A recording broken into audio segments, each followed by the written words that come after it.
Bismillahirrahmanirrahim. Assalamualaikum warahmatullahi wabarakatuh. Kawan-kawan, alhamdulillah setelah sekian purnama kita balik lagi bikin podcast jalanan. Kali ini bersama Kang Roy.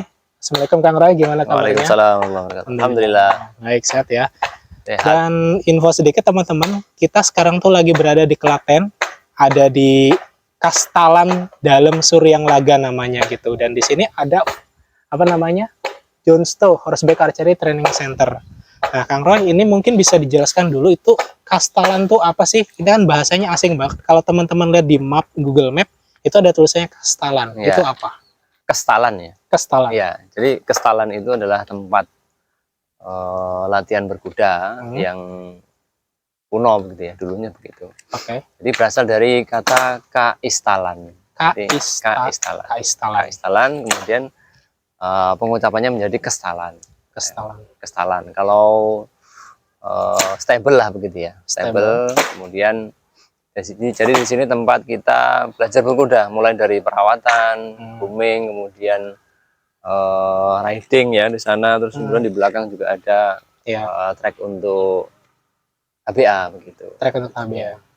Jadi di sini kita pelajari apa-apa yang ada di kitab, kemudian kita aplikasikan di sini. Nah, begitu. Baik itu tekniknya maupun aplikasinya nanti di sini. Kalau Kastalan itu kayak bahasa Jawa berarti ya? Ya. Jadi kan istal, kalau bahasa Jawanya stable itu kan istal. Oh, istal. Istal. Ya, istal itu bahasanya itu. Kalau setahu saya stable itu dari bahasa Arab ya, istobal. Istobal. Itu bahasa Arab itu ya? Bahasa Arab ya. Istobal. Jadi stable. Stable. Di Jawa jadi istal. Istal. Nah, Kestalan. Gitu. Jadi kestalan. Oh gitu. Ya, soalnya kita kira itu stable kan memang bahasa Inggris, ternyata memang bahasa serapan juga dari bahasa Arab. Ya, setahu saya begitu ya. Istobala. Istobal. Nah, mungkin nanti teman-teman yang lebih ahli bahasa Arab mungkin bisa dikoreksi kalau ada kesalahan. Ya. Menarik sih ini, karena ini juga suku kata baru bagi saya, pernah dengar ini kan stable bahasa Inggris, oh ternyata dari istobal gitu kan. Nah, ini mungkin sedikit info juga, sebenarnya Kang Roy ini adalah salah satu orang yang memang waktu itu saya ingin bikin podcast bareng beliau. Ya, waktu itu kan posisi masih di Wonosobo dari tahun 2017, tapi kan karena memang banyak yang saya lakukan juga, kemudian Kang Roy juga banyak jadwal juga, belum ketemu waktunya gitu. Dan alhamdulillah ini kita baru ketemu nih, dan langsung di pusat training center-nya Suryang Laga begitu. Teman-teman, ini kan sebenarnya untuk podcast kita spesial ya, karena kita ingin menghadirkan juga Yahya Ayas, anak dari Pak Bambang, dan beliau kan memang track recordnya alhamdulillah luar biasa. Itu juara 3 Piala Dunia Horseback Archery tahun 2023 ya, di Desember itu di Arab Saudi gitu. Tapi qadarullah ternyata Masya Allah juga sekarang ternyata posisi Mas Ayas ini lagi di Turki sekarang ya. Lagi ikut turnamen di Fetih Kupasi. Nah, itu teman-teman mau udah ngerti semua itu Fetih Kupasi ya. Memang turnamen internasional yang Turki punya, dan ini memang orang-orang terpilih saja gitu dari memangnya jawara-jawara di Indonesia yang dikirim ke sana. Dan Mas Ayas ini nanti juga bukan cuma panan ground juga, horseback juga berarti kan? Kalau yang Fetih Kupasi itu panan ground. Oh, panan ground aja, belum ada horsebacknya. Beda beda acara. Oh, beda acara. Tapi kalau Fetih Kupasi berarti on ground aja ya? Iya, on ground. Biasanya sekarang kan jaraknya 50 meter ya. 50 meter. Sama menzil kan biasanya. Menzil. Itu berarti ada berapa teman-teman yang dikirim ke Fetih Kupasi Turki sekarang? Kalau kita cek di Facebook itu banyak, Masya Allah ya, sekarang banyak sekali. Kalau zaman saya dulu kan cuma berapa? 4 atau 5 orang. Sekarang dari berbagai lintas organisasi juga pada mengirimkan kan. Alhamdulillah. Mungkin ada belasan ya. Kemudian ini kan sudah lama juga Kang Roy sama para teman-teman yang lain itu ada namanya, kita pernah dengar Akademi Furusya Suryang Laga. Nah, sebenarnya Akademi Furusya Suryang Laga atau nama Suryang Laga sendiri itu mungkin bisa dijelaskan apa itu? Alhamdulillah kita mempunyai guru begitu ya, dari klan keluarga Suryang Laga begitu. Klan. Jadi kan Suryang Laga ini beliau adalah adik dari Pangeran Diponegoro. Kemudian satu ayah tapi beda ibu. Nah, begitu. Beliau yang memimpin peperangan pasukan di Diponegoro begitu ya. Oke. Ya, kemudian setelah berjalannya waktu, Masya Allah ya, keluarga beliau ini sampai sekarang masih menjaga keilmuan Furusiah atau militer kuno begitu ya, sampai sekarang begitu. Dan alhamdulillah sekarang keluarga mulai membuka keilmuan ini untuk agar teman-teman di luar lingkup keluarga itu bisa ikut mempelajari keilmuan ini. Dan keilmuan ini ada banyak sekali ya, ada 7 tahapan, ada 7 aspek dan sebagainya.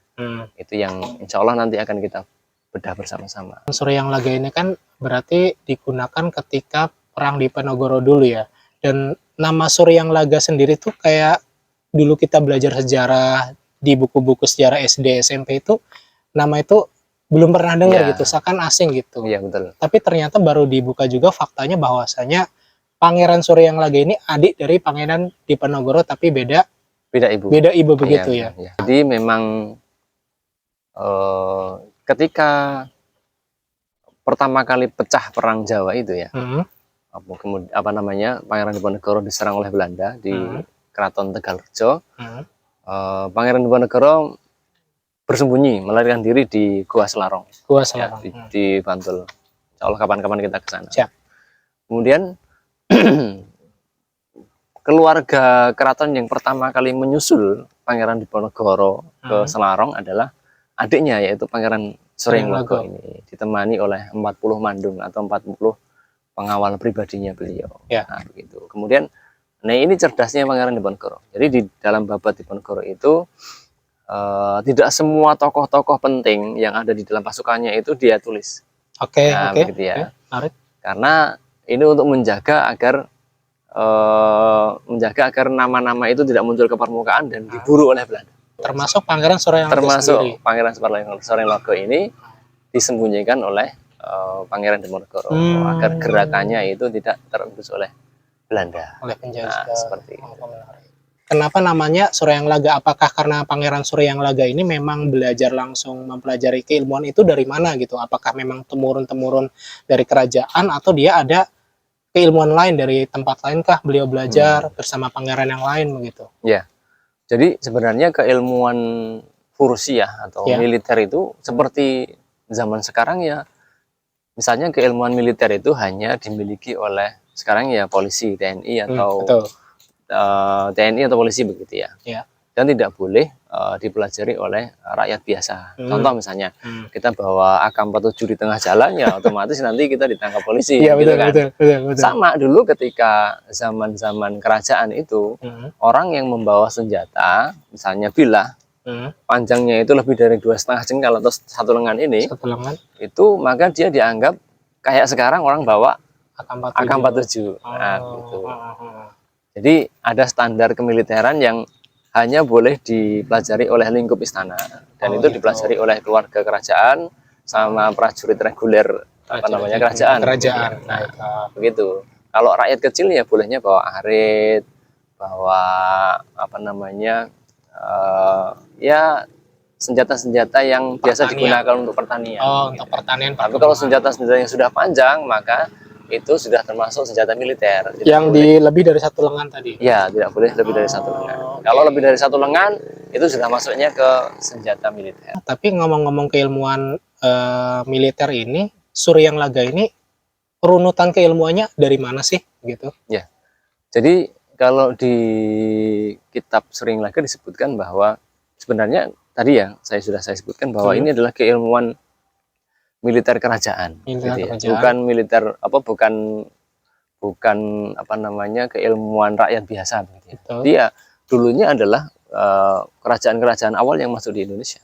Disebutkan bahwa awal-awal yang membawa ilmu militer ini adalah dari India, Hindu-Buddha, begitu ya, zamannya Borobudur, zamannya Prambanan, begitu ya, zaman-zaman Mataram Hindu. Mataram Hindu kan juga kuno. Di daerah Mataram kuno, itu di daerah Merapi Merbabu, gitu ya.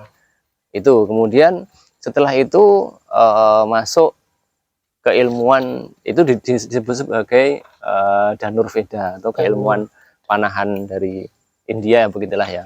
Kemudian di zamannya Singosari itu masuk keilmuan dari Mongol, Mongol. Tatar atau Mongol gitu ya. Ketika diserang zamannya Kubilai Khan gitu. Iya, iya. Itu insya Allah ceritanya masyhur begitu. Nah, sampai di Hmm. sini kan kemudian orang-orang para ksatria di sini kan lihat, wah senjatanya kok beda atau bagaimana ya. Akhirnya terjadi asimilasi. Asimilasi. Nah, begitu. Kemudian setelah itu masuk juga keilmuan dari Mesir, gitu ya. Dari Mesir disebutkan begitu.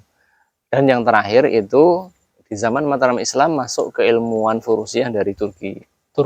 Ya. Kesultanan Turki Utsmani waktu Iya, itu betul. berarti. Ya, jadi zaman Mataram Islam itu kan satu zaman ya, satu zaman masuk. Jadi keilmuan Furusiah Suringlaga ini tidak serta merta jadi satu begitu ya, langsung jadi itu tidak, tapi memang sudah berjalannya waktu lama, bahkan mungkin ribuan tahun ya. Itu kan Borobudur Prambanan itu tahun berapa? Tahun 1000-an kan gitu. Sampai ke zamannya apa namanya? Mataram Islam 1700-an berarti sudah 700 tahunan kan begitu. Jadi masuknya itu bertahap dan terjadi asimilasi dengan percampuran antar peradaban, antar kebudayaan. Percampuran antar peradaban ke kebudayaan. Berarti ini sintesa dari 3 yang besar tadi ya, Hindu, Mongol, dan Turki Utsmani gitu ya. Betul. Berarti setiap zamannya itu mengalami upgrade terus ya. Iya, betul. Dan kita kan bicara Furusiah, kita tidak hanya bicara panah, dan itu kan lengkap berarti kan? Iya. Jadi sebenarnya ada 7 tahapan Furusiah gitu ya. Jadi pertama adalah senjata. Jadi sama seperti ini ketika Rasulullah itu bertanya pada para sahabat ketika mau perang begitu ya. Wahai sahabatku, kita mau perang nih begitu ya. Cerita saya begitu. Apa yang kalian lakukan ketika musuh mendekat? Gitu. Para sahabat menjawab, kita akan lempari dengan panah gitu. Tapi ketika mereka sudah semakin mendekat, maka kita akan hadang dengan tombak. Ketika mereka sudah mendekat lagi, kita hadang dengan pedang kita. Gitu. Yang terakhir ya body contact begitu, gulat. Nah, begitu. Tapi dengan adanya berbagai kebudayaan masuk tadi dari India, dari Mongol, dari Mesir itu, maka di Furusiah Suringlaga ini dibagi menjadi 7 tahapan. 7 tahapan. Nah, gitu. Itu apa saja nanti bisa kita bahas di acara selanjutnya. Ya, siap. Berarti itu akan panjang sekali pembahasannya kalau mau didetailkan ya. Kalau kita pernah lihat juga mungkin di medsos itu kan ada namanya Kitab Kidung Suringlaga. Berarti itu kan istilahnya itu manual booknya untuk di mana kita mempelajari keilmuan ini gitu ya. Berarti itu ditulisnya dengan bahasa apa, terus membacanya bagaimana? Jadi kitab induknya itu berupa kidung. Kidung itu syair ya. Syair. Beda dengan lagu. Syair. Jadi dia ini tidak ada hubungannya dengan ini ya. Jadi berupa syair ya, syair Jawa. Karena memang sudah lama di Jawa ya. Akhirnya dia dibentuk dalam metrum tembang Jawa begitu ya. Syair-syair itu yang isinya adalah pertama adalah sejarah itu di kitab kidung itu. Kemudian yang kedua adalah kitab tentang militer. Nah, yang ketiga juga ada kitab tentang seni juga gitu. Di apa namanya di Suringlaga itu. Nah, kalau bahasanya adalah bahasa Jawa Kawi ya. Jawa Kawi. Jadi Jawa yang kuno gitu, bukan Jawa yang sekarang. Kayak Sanskerta gitu berarti ya. Lebih muda dari Sanskerta. Kalau Sanskerta itu kan tua banget ya. Nah, itu pertengahan lah, pertengahan. Jawa Kawi berarti. Tulisannya juga tulisan pakai tulisan Jawa dan beberapa juga ada pegonnya. Pegon itu tulisannya Arab tapi bunyinya Jawa. Tulisannya Arab, bahasa Arab gitu. Tapi bunyinya Jawa. Hijaiyah, pakai hijaiyah. Pakai hijaiyah. Begitu dibaca pakai bahasa Jawa. Pakai bahasa Jawa. Bahasa apa tadi? Jawa Pegon berarti. Jawa Pegon lah. Berarti memang dari sisi keislamannya juga kental berarti keilmuan ini. Mungkin ketika Islam sudah mulai banyak begitu kan, para ahli Furusiahnya yang Muslim juga mulai banyak, akhirnya mereka juga menuliskannya dengan apa namanya huruf atau bahasa yang mereka sukai kan begitu. Mungkin salah satu tujuannya juga biar tidak bisa dibaca oleh penjajah atau musuh Islam gitu ya. Betul. Jadi itu salah satu barrier to entry. Barrier to entry. Artinya ketika orang mau mempelajari ini, dia terkendala dengan bahasa. Gitu. Misalnya dulu Belanda dapat kitab ini misalnya gitu ya. Dia juga akan bingung, wah ini gimana bacanya? Sudah nggak bisa baca. Yang kedua, kalaupun bisa baca dia nggak tahu maknanya, gitu kan. Kalau misalnya tahu maknanya dia nggak tahu gimana cara bikinnya, gitu. Jadi panjang dari berupa syair sampai kemudian menjadi alat, gampangannya begitu ya. Itu panjang. Nah, begitu. Berarti yang Kang Roy bilang tadi ini juga kayak dianalogikan sebagai ilmu militer atau ilmu yang TNI kan nggak bisa sembarang orang bisa mempelajarinya, Iya. karena ini kan memang ilmu tempur bahasanya. Ya, Jadi ya. memang orang-orang yang memang sudah terpilih saja, kemudian juga dari keluarga kerajaan, memang, dan juga apa namanya, prajurit reguler gitu ya. Ya, dulunya begitu ya. Jadi tapi kenapa kemudian sekarang bisa keluar ya? Ya kan ilmu ini adalah ilmu kuno ya. Kita sekarang ini tahapnya bukan menggunakan ilmu ini untuk pertempuran, bukan. Tapi sebagai preservasi keilmuan, budaya, begitu. Olahraga. Jadi kita itu menyebarkan keilmuan ini agar generasi muda itu paham bahwa kita ini punya teknologi loh, punya sejarah yang panjang, punya juga sejarah yang besar gitu. Kita punya orang-orang besar dulunya begitu. Sekarang gimana keilmuan itu bisa lestari itu? Maksudnya kan pasti karena ada apa, teknologi juga yang masuk, kemudian juga perubahan zaman, ini kok bisa lestari sampai sekarang gitu? Alhamdulillah ya. Jadi di keluarga klan Sureng Laga begitu, alhamdulillah para sesepuh itu masih banyak. Kemudian juga guru kita BM Hadi Surya itu juga masih nguri-uri, masih apa namanya, menjaga keilmuan ini begitu ya. Kitabnya juga masih ada, beliau juga menguasai keilmuannya begitu. Sehingga ya alhamdulillah sampai sekarang ilmu ini sampai ke kita. Alhamdulillah, begitu ya. Allah. Jadi tinggal kita itu mau belajar seberapa banyak sih. Nah, gitu. Kemudian kalau misalnya deh dari kalangan kaula muda, dari Gen Z, dari milenial, Gen Z tadi saya sebutkan, itu bagaimana ini kita bisa mempelajari keilmuan ini? Sedangkan kalau tadi kita obrolkan kan persepsinya ini ilmu kuno banget, tua banget, sehingga kayak misalnya orang-orang tertentu aja, kemudian atau orang yang memang apa ya, tertarik dunia apa, ke militeran atau kesatriaan atau keprajuritan ini. Nah, kalau dari teman-teman yang milenial atau Gen Z itu pendekatannya gimana kalau dari sini? Ya, jadi kan pertama adalah penyadaran ya. Penyadaran bahwa sejarah itu penting. Sejarah itu penting. Kalau kita paham sejarah, kalau kita mempunyai hubungan dengan orang-orang zaman dulu, mengetahui sejarahnya begitu ya, kita jadi paham jati diri kita itu siapa. Gitu ya. Kita tidak mudah terombang-ambing dengan budaya-budaya luar yang masuk ya. Kita punya izah gitu ya. Apa namanya? Wibawa gitu. Ini aku loh, gitu. Aku orang Indonesia loh ini. Aku punya keilmuan loh, gitu loh. Bukan untuk kesombongan, bukan, tapi agar generasi muda itu apa namanya, mempunyai jiwa yang percaya diri gitu ya. Sehingga ketika berhadapan dengan bangsa lain itu juga kita duduk sama rendah ya, berdiri sama tinggi. Gitu ya. Oh, menarik ya. Berarti kita jangan mau juga tergerus sama budaya-budaya yang masuk ke Indonesia gitu ya. Akhirnya merubah kita yang seharusnya seperti zaman dulu gitu ya. Karena kita punya kebudayaan yang sangat tinggi gitu ya. Itu yang perlu disadarkan ke teman-teman muda gitu ya. Kita ini punya sejarah yang luar biasa, punya orang-orang masa lalu yang dahsyat gitu ya. Dan ini kan sekarang tidak banyak orang tahu. Generasi muda itu sudah apa namanya, tidak banyak yang paham dengan hal itu. Nah, ini PR kita juga begitu, Mas Okta. Agar generasi muda ini apa namanya, semakin paham dengan dirinya. Semakin paham dengan dirinya. Nah, dari yang tadi Kang Roy ceritakan itu menarik sekali ya. Nah, kalau dibungkus pakai podcast ini mungkin panjang kali lebar, ini bisa 2 hari dua hari kita nih podcastnya. Nah, itu kita ingin mengetahui lebih dalam lagi tentang seluk-beluk keilmuan ini dan sejarahnya. Nah, itu kita bisa kemana nih? Kita bisa belajar kemana nih?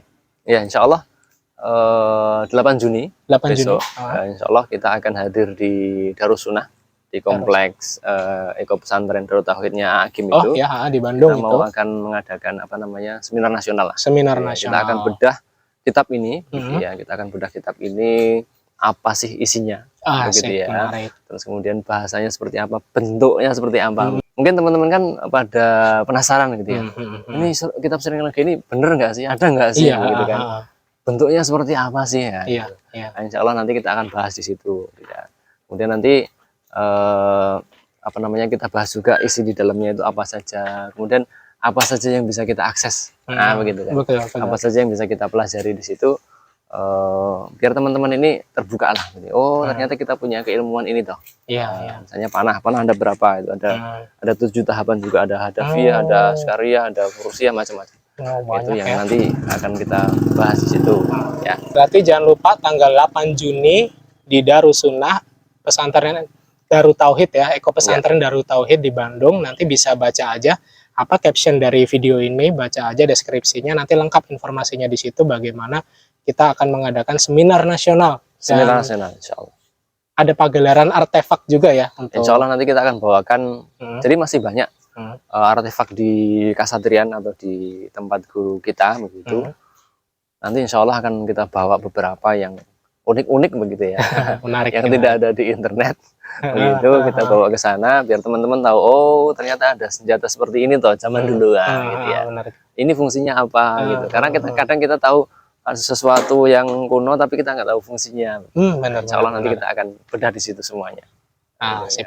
Dan pertanyaan terakhir Kang, ini kan saya sama Kang Roy kan pakai seragam nih. Iya nih. Ini filosofinya apa nih? Kenapa harus ada 10 padi gitu? Dan warnanya itu ada filosofi apa nih di balik warna seragam ini, dan di belakangnya juga ada tulisan Akademi Furusia Surayang Naga gitu. Bisa dijelaskan sebagai pembungkus dari podcast kita ini. Oke. Ini singkat saja ya. Sebenarnya ini khas Turki ya. Khas Turki. Ya, jadi ada 7 apa ini ya? Helai ya. Atau 7 apa ini? 7 batang. Ini 5, ini 2, ini 1. Oh ya, ini juga. Ini ada 7-nya. 7 ya. Melambangkan 7 tahapan belajar dalam furusiah. 7 tahapan belajar dalam furusiah. Jadi rata-rata di kitab disebutkan 7. Ada 7 tahapan. Kemudian ada 7 anak panah misalnya, ada 7 busur, ada 7 nasel, macam-macam gitu ya. Wah, luar biasa. Rata-rata begitu. Kemudian ini masih terbungkus nih. Ini padinya masih terbungkus kan. Oh, ini padi terbungkus. Padi terbungkus ini. Nah, ini belum mekar ya. Jadi kalau awal-awal belajar di Surayang Laga ini padinya masih terbungkus. Artinya kita masih dalam taraf mengisi dulu bulir-bulirnya ini dengan keilmuan. Mengisi bulir dengan keilmuan. Nah, begitu. Dalam filosofinya nih. Ya. Yang lainnya insya Allah nanti kita akan bahas di seminar nasional. Baik, siap. Berarti jangan lupa kawan-kawan, teman-teman yang mendengar podcast ini, tanggal 8 Juni itu kita mulai acaranya jam 9 pagi itu di Darussunnah Eko Pesantren Darut Tauhid di Bandung ya. Pastikan diri teman-teman semua ikut acara ini karena ini seminar nasional ya. Karena seminar nasional insya Allah akan besar dan akan kita bahas keilmuan-keilmuan langka ini, dan jangan sampai terlewat ya. Pastikan antum hadir di sini. Hadir di acara itu maksudnya. Baik, untuk kali ini mungkin itu aja pembahasan kita Kang Roy. Terima kasih waktunya. Kita lanjut lagi di seminar nanti. Kita tutup. Wassalamualaikum warahmatullahi wabarakatuh. Waalaikumsalam.